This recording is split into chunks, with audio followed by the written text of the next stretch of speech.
بسم اللہ الرحمن الرحیم شروع کرتا ہوں اللہ کے نام سے۔ قالا رب اشرح لی صدری ویسر لی امری واحلل عقدۃ من لسانی یفقہوا قولی، جو بڑا مہربان اور نہایت رحم کرنے والا ہے۔ 2-4 دن پہلے تک مجھ سمیت کئی افراد محمد علی ستپارہ کو نہیں جانتے تھے۔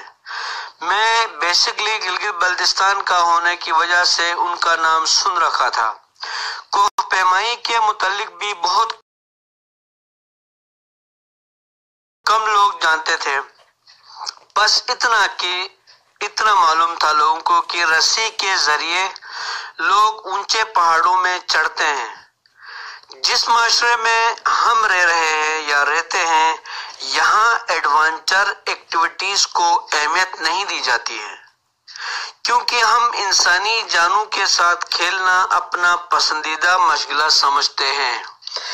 K2 پہاڑ کو سر کرنے کی کوشش میں محمد علی ستپارہ کے لاپتہ ہونے کی خبر جب وائرل ہوئی تو میں نے بھی اس کوہ پیما کے متعلق سرچ کرنا شروع کیا اور سرچ کیا۔ معلوم ہوا کہ چند دن پہلے ٹویٹر پر محمد علی ستپارہ نے بغیر آکسیجن کے K2 کو سر کرنے کا ارادہ کیا تھا۔ اس نے بتایا تھا، تب پوری قوم بغیر کسی تفرق کے اس کوہ پیما کو دعائیں دے رہی تھی۔ ہر شخص کہہ رہا تھا کہ محمد علی آپ ہمارے ہیرو ہیں، آپ ہمارے فخر ہیں، ہم آپ پہ فخر کرتے ہیں، آپ ہمارے ہیرو ہیں، اے پہاڑوں کے بیٹے، ہماری دعائیں آپ کے ساتھ ہیں۔ جوان ہو، بوڑھا ہو، ماں ہو، بہن ہو، بیٹی ہو، ہر شخص محمد علی ستپارہ کے لیے دعا گو تھا اور دعا گو ہے۔ محمد علی ستپارہ اپنے بیٹے اور 2 غیر ملکی کوہ پیماؤں کے ساتھ اس کٹھن راستے کو نکلے۔ تب بھی ہم سب نے مل کر ان کو دعاؤں میں یاد رکھا، ان کو دعاؤں سے نوازا، ان کو دعاؤں سے نوازا، اللہ کے سپرد کر دیا۔ جیسے ہی ستپارہ اور دیگر ساتھیوں کے لاپتہ ہونے کی خبر سوشل میڈیا میں وائرل ہو گئی، ہم سب کو پتہ چلا، لوگوں نے اپنی ٹی پی یعنی واٹس ایپ میں، آئیمو میں، ٹویٹر میں اپنی تصویروں کی جگہ محمد علی ستپارہ کی تصویریں لگانا شروع کر دی۔ محمد علی ستپارہ کی تصویریں آویزاں کر دی۔ سب نے خدا سے گڑ گڑا کر ان سب کی زندگی کی دعائیں مانگی۔ ہم سب ابھی ایسی فکر میں مبتلا تھے، ہم سب ابھی اسی فکر میں مبتلا تھے کہ اسی دوران محمد علی ستپارہ کی ایک تصویر سامنے آئی، جس میں وہ ایک پرچم تھامے پہاڑ کی چوٹی پر کھڑے تھے۔ محمد علی ستپارہ ایک پرچم تھامے پہاڑ کی چوٹی پر کھڑے تھے۔ اس پرچم پر لکھا تھا کہ یا مظلوم حسین علیہ السلام۔ بس یہ دیکھنا تھا کہ سوشل میڈیائی مفکرین و دانشورین کی سوچ بدلی۔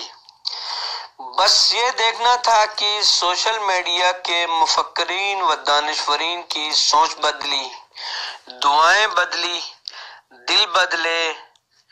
جو ستپارہ کو قومی ہیرو کہہ رہے تھے، اب اسے رافعی کہنے لگے۔ کوہ پیمائی فضول مشغلہ بن گیا، یہ خودکشی کہلوانے لگی۔ محمد علی ستپارہ کو پاگل کہنے لگے۔ ان دین کے ٹھیکیداروں سے سوال ہے کہ کرکٹ میچ ہو یا ہاکی کا مقابلہ، بھارت کے ساتھ کبڈی کی جنگ ہو یا کشتی کا مقابلہ، کشتی کا میدان ہو، تب آپ نے کبھی یہ فتویٰ تھوپا ہے کسی کھیل پہ؟ فضول کھیل ہے یہ وقت اور قوم کے پیسے کا ضائع ہے۔ اس وقت آپ اور ہم سب ایک قوم بن کر اپنے کھلاڑیوں کے لیے دعائیں کر رہے ہوتے ہیں۔ محمد علی ستپارہ بھی اپنے میدان میں ایک کھلاڑی ہے اور رہے گا۔ جو پاکستان کے اور ہمارے پرچم، یعنی ہم پاکستانی ہیں، پاکستان کے پرچم کو نیپال کے پرچم سے بلند کرنا چاہتا تھا۔ نیپال کے کوہ پیماؤں نے جب K2 کا پہاڑ کو سر کیا، محمد علی ستپارہ بھی اسی جذبے میں نکلے تھے۔ محمد علی ستپارہ کا عزم بھی آپ کے ملک کا نام روشن کرنا تھا۔ وہ بھی چاہتا تھا کہ خودکش بمبار پیدا کرنے والے ملک کو اب دنیا اچھے الفاظ میں یاد کرے گی۔ جب سے عمران خان صاحب آئے ہیں، پوری دنیا میں پاکستان کا سکہ بیٹھنے لگا ہے، سب پاکستان کو ماننے لگے۔ اس میں ایک کردار محمد علی ستپارہ نے بھی ادا کیا، وہ اپنا فرض ادا کرنا چاہ رہے تھے۔ محمد علی ستپارہ اور ان جیسے اور کوہ پیماؤں کے سوشل میڈیا پر لاکھوں فالوورز ہوتے ہیں۔ ان کا دیکھا دیکھی دنیا سے اور بھی لوگ، دنیا کے کئی ممالک سے لوگ جو اس طرح پہاڑوں میں چڑھنے کے شوقین ہوتے ہیں، پاکستان آ کر ان پہاڑوں کو سر کرنا چاہتے ہیں اور حکومت پاکستان سے پرمٹ لینے کے عوض فیس کے طور پہ لاکھوں روپے پاکستانی خزانے میں جمع کرتے ہیں۔ چلیں جی، اب آپ خود بتائیں کہ اس کا فائدہ کسے ہوگا؟ محمد علی ستپارہ کو ہوگا یا حکومت پاکستان یعنی ہم اور آپ کے ملک کو ہوگا؟ یقیناً پاکستان کو ہوگا۔ انہی لوگوں کی وجہ سے پاکستان میں سیر و سیاحت میں اضافہ ہوتا ہے، اس طرح کے لوگوں کے اس طرح کے کارنامے انجام دینے کی وجہ سے۔ ایک ایسا شخص جس نے آپ کے ملک پاکستان کا نام روشن کرنے کا عزم کیا ہے، آپ لوگوں نے صرف اس کے عقیدے کی وجہ سے، اسے بددعائیں دی، اس کو پاگل اور فضول انسان کہہ دیا۔ انشاءاللہ محمد علی ستپارہ واپس آتے ہیں، سوشل میڈیا پر مذہبی ٹھیکیداروں کے خیالات پڑھ لیتے ہیں تو ان کے دل پر کیا گزرے گی؟ آپ غور کریں، اس پہ سوچ کے پھر بات کریں۔ کیا حضور اکرم صلی اللہ علیہ وسلم کے نواسے کا پرچم اٹھانا اتنا بڑا جرم ہے؟ کیا یہ صرف شیعہ اٹھا سکتے ہیں؟ باقی مسلمانوں کے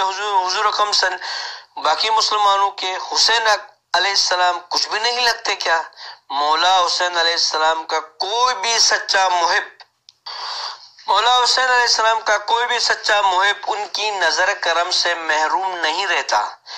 علی ستپارہ سے مولا حسین علیہ السلام نے اس عارضی زندگی میں کوئی کام لینا ہے تو وہ K2 کا سینہ چیر کر واپس آئیں گے انشاءاللہ العزیز۔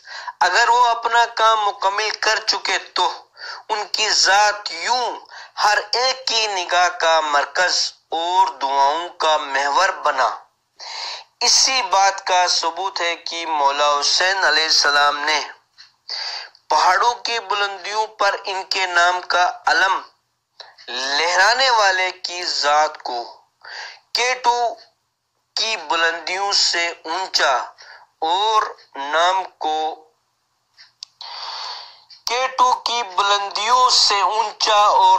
کو جذبات و احساسات کا استعمار بنایا۔ میں امید کرتا ہوں کہ آپ میرے چینل کو لائک اور سبسکرائب کریں گے، اپنے دوستوں کو بھی شیئر کریں گے۔ یقین نہ ہو تو علی ستپارہ کا نام لے کر دیکھیں، آپ دل جذبات سے مغلوب ہو جائے گا۔ حسین علیہ السلام مظلوم کے نام کا علم اٹھائے، ان کی تصویر دیکھیں، آپ کی آنکھیں نم ہو جائیں گی۔ زندگی اور موت خدا کے ہاتھ میں ہے، میری ہو یا آپ کی ہو، کسی کی بھی زندگی۔ دماغ لاکھ دلیلیں دے لیکن دل بار بار یہی کہہ رہا ہے، جہاں پہ ختم ہے پرواز عقل انسانی، وہاں سے آگے کا راستہ حسین جانتے ہیں، حسین علیہ السلام جانتے ہیں۔